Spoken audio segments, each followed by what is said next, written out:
Go on with it, but go on with it. Blessings all for my life, man. My thank God for the journey, the earnings, and just for the plus. Gratitude is a must. See blessings fall by my right hand.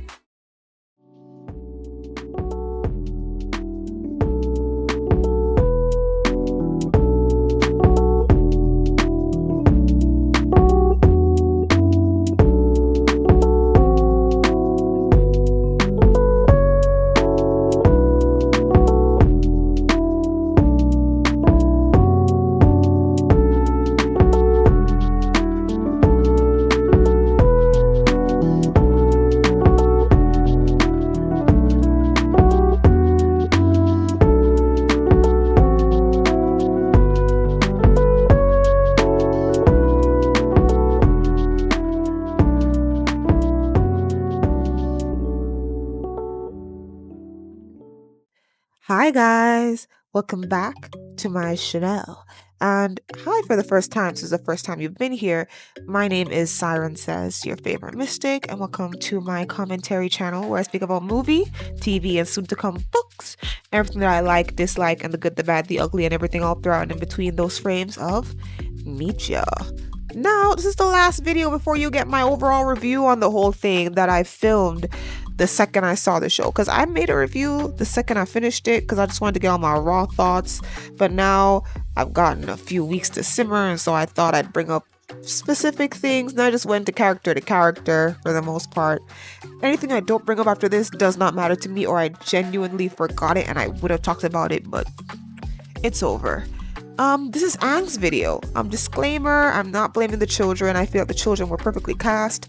I'm blaming the writers and the directors, because you cast the people and told them not to act like themselves. What do I mean by that? Just watch any interview that the children have been doing. Anyone. Gordon Cormier acts just like Aang, but you can't tell that from how he acts in this show. He acts just like the white boy in that movie that shall not be named, except just 2% happier. We get to see him smile a little bit more than the one in the There's No Movie in Ba Sing Se. That one? Yeah. So it's not the kids, it's the directors. It's the directors. Because these children didn't really have to do anything to make this show great. They were born for this low-key. Some of them. Maybe one or two could have been recast, who knows. But like Gordon Cormier specifically, he was born to be Aang. And you still flubbed it. This is why I don't like there's one other time this has happened where I thought that somebody was perfect for the role because of like something small that they did, and then later on they just flubbed it. Tom Holland. I think he was also born to be Spider-Man, which I thought he was a perfect Spider-Man in Civil War, but the way that he was in all of his other movies, like his personal movies, I hated it. Because the way that he was written and directed just didn't sit right with me. Now, a lot of people like it, and good for you. Like, I wish I could do that. Like, guys, obviously I watch shows that aren't that good, and I enjoy them. But Avatar is not like one of those regular shows that you can turn your brain off. I don't expect to turn my brain off when I watch Avatar. It's not a Hallmark movie. This is not one of those dime a dozen cop shows. Now, there are some cop shows that are excellent, while there are other cop shows that are just generic, and they have 50 different spin-off sequels. Or, it's a great cop show that has a spin-off sequels that are now generic. I'm not watching CSI Cybercrimes. Okay, I'm watching Avatar: The Last Airbender. It should be deep. It should be meaningful. It should be well written. Fine. You guys have the excuse that you had to scrunch up a bunch of storylines together. Can I at least get my characters to act like my characters then? Can I at least get that? I think that even though I didn't see the original anime for One Piece, I think they got the spirit of each of the characters. And that's why even people who wanted to hate it, who saw the original, couldn't hate it. Because you got the spirit of Sanji and, sorry, Sanji's my favorite. He's the first one I remember. Zoro, Luffy, all right? You got the spirit of all of the pirates down, so nobody who wanted to dislike it could actually dislike it. Because you got the bare minimum covered. And I hate that, I'm begging for you to give me bare minimum in season 2, but I'm begging. I'm trying to give it a chance, but I'm begging. Give me something to work with. It cannot be that the only people that are acting the way I expect them to act is Iroh and Zuko. In what universe are they the only person who's supposed to be acting right? The gang should be my safe space. I should not be annoyed when I see them on screen. I should not. Why is the best person in the gang Momo? Why did I feel more like when they tried to off Momo, which is so annoying to me? Like, don't do that. Momo has never had that. He only had that moment kinda one time in an episode I'm sure y'all are planning to remove when he was almost taken away.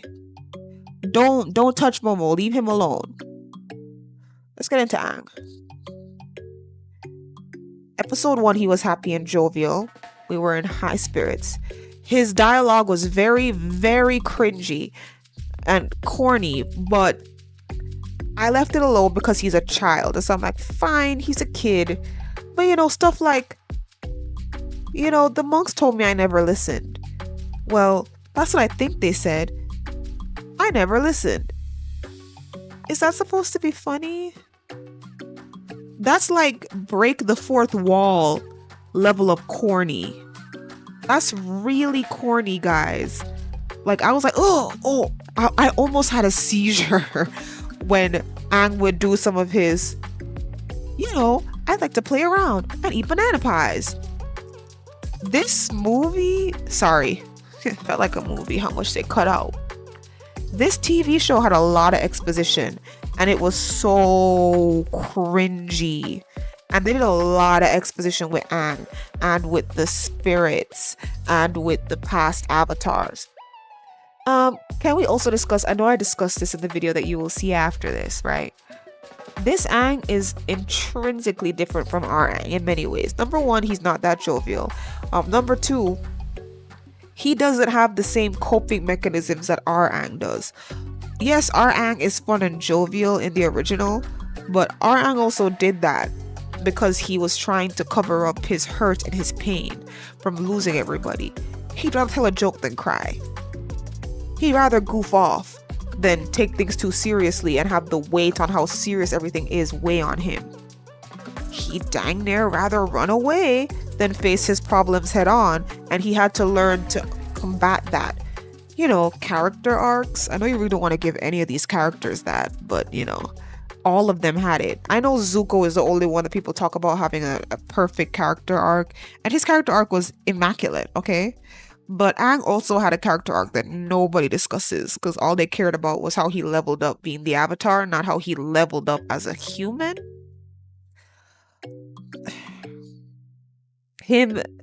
This Avatar feels more lonely. He feels more isolated. I know I'm going to bring up in the episode how I didn't like how we saw him in the Avatar state the first time at the Air Temple. Yes, that was also because I wanted him to have that connection with Katara. I think it's dumb that he can just be brought down by thoughts of Gyatso. It should be that Katara is there because, Katara, one of the reasons why he goes to the Avatar state is because he feels like he's all alone. He's lost his family. Katara is supposed to bring him down from that, being like, we're your family. In that same episode, Katara is like, when he says that he feels like he's all alone, he's like, you know what? That's just the cost of war. I was like, hold up. I almost called her the B word. This character. I'm like, hold on, ma'am. You're not gonna, because I hated that, but I thought to myself, okay, you have another chance here. He's opening up to you about why he went into the Avatar state. Now you can console him like the Katara we all know and love. She comes at him with the, it is what it is, my nigga. Excuse me, ma'am? Where is the warmth? This sort of laissez-faire, dang near Kyoshi justice is killing me, and I hate it. Now, to bring up Kyoshi, I didn't like that. It was accurate, and it kind of proves why she shouldn't be the first person to talk to Aang in any situation. But let's remove that. I'm not saying that the person who played Kyoshi was, bad casting. It was good casting. But her being first, no. Why did they give Kyoshi this much? Did they feel like because they removed some of the sexism, then they had to up some of the female characters to make up for that? It was stupid. Why does everybody keep telling this version of Aang that he ran away and that he's a disappointment? when this Aang did not run away. He literally just went to clear his head and got caught. This Aang is not like our Aang. And our Aang didn't get this much of a butt whooping verbally. Like, good grief. I felt nothing but sorrow for this man. He's getting his butt whooped left, right, and center. Everybody telling him how much they can't stand him. Boomy. This Boomy is not my Boomy. Hashtag not my Boomy. Because in what world does this man hold a grudge against a 12-year-old? Boomy's not stupid. This Boomy is stupid. Or OG Boomy would never act like this. This is a Boomy that would have fought the Omashu thing. Like, he wouldn't have gotten like captured on purpose and waited for neutral Jing. Sorry, he wouldn't have waited for the comment citing neutral Jing. This one's not doing that. This one's like, oh, they're here, let's go head on and fight these motherfuckers. That's what this Boomy is giving. This Boomy is giving, what's neutral Jing? What's Jing?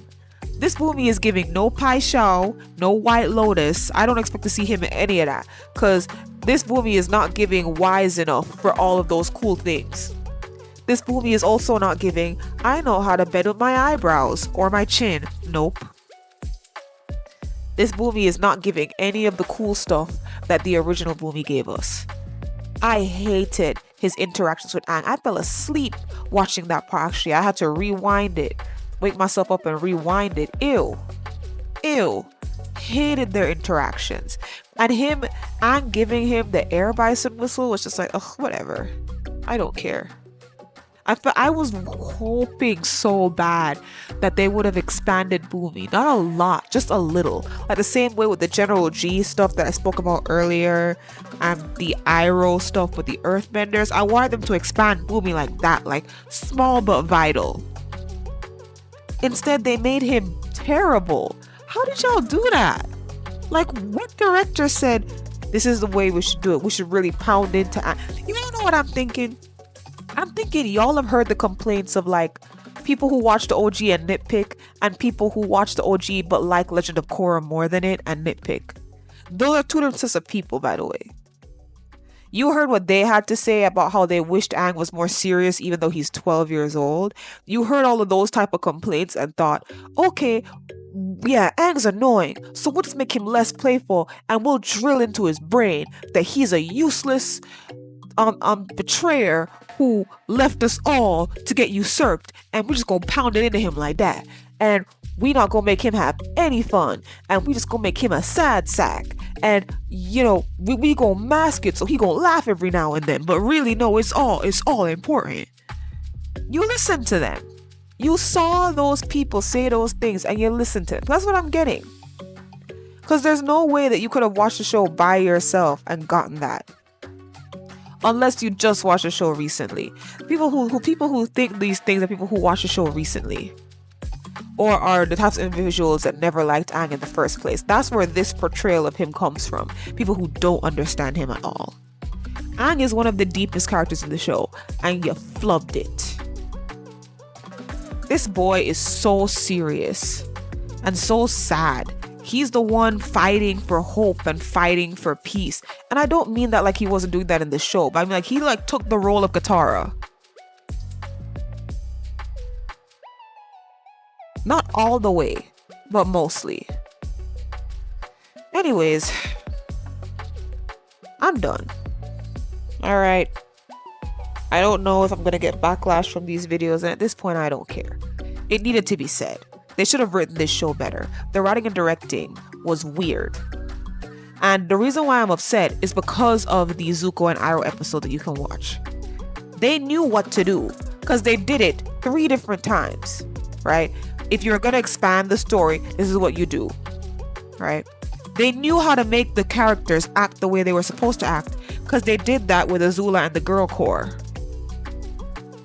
They knew how to just make characters portray their character properly because they did that with Zuko and I guess Iroh. So they knew what to do, they just decided not to do it. So yeah, no, I'm not giving them a bunch of sympathy on this. Absolutely not. This is my favorite show. That's why I'm talking with so much passion. If it was some show off the block, who cares? I only talk with passion when I see potential. If I don't see any potential, then you should be pissed with me. You should be like, dang, you don't see the potential in this? If I'm talking passion, it's because I saw potential. And if this show was just bad from the get-go, I wouldn't even have made a video. I would just made a post apologizing because I knew I promised to make a video. But this show had potential, and I saw glimpses of stuff where I was just like, dang, this is what I wanted. This little thing right here that doesn't really matter is what I needed. And because they made some of the little things not matter, it made some of the big things not matter either. The fish fight was boring. I dang near fell asleep. How did you make the fish fight boring? How did you do that? Crazy to me. But in any case, I will be seated for season 2 because I'm trying to give them a second chance here. And it's better than the movie that shall not be named. There is no movie in Ba Sing Se. Anyways, thank you guys so much for watching. After this video, you will be seeing the review of the original that I had made. Yeah, that will be my last video on this until we get word of what's going on in season 2. Then I may make a video. Probably not, because I don't really plan to like talk about what this show could and could not do anymore. I'm not gonna make any more guesses because this show is disappointing me. I'm not gonna be extra like some titles I've seen and say it's a masterclass in bad writing. No, this show, it's indicative of a lot of shows that come out around this time. Some shows people like. I know people who like this. It is what it is. But it could have been better. And that is why, you know what, I'm gonna apologize to anybody who I've ever offended for saying things like, oh, I like all the X-Men movies except the last one, New Mutants, right? 'Cause I know there's lots of people who don't like those movies. And I never really understood why until I saw this. Because I'll make a video about it, but just to be short, when you know how it's supposed to go, seeing the Elseworld version of it is just not even that cool. It's just like, dang, like, why'd you skip all this out? Why'd you speed it up like this? That's not how it's supposed to go. Like, I finally understand all of that. All of that, bro. And I apologize if I was ever acting ignorant, acting like something that had source material was better than the source material. It rarely ever is. There are 1 or 2 examples of stuff that did better than the book or whatever, but that rarely ever happens. Anyways, enjoy the rest of your day or weekend whenever I post this. Thank you guys so much for watching, and goodbye, my sires. Sue.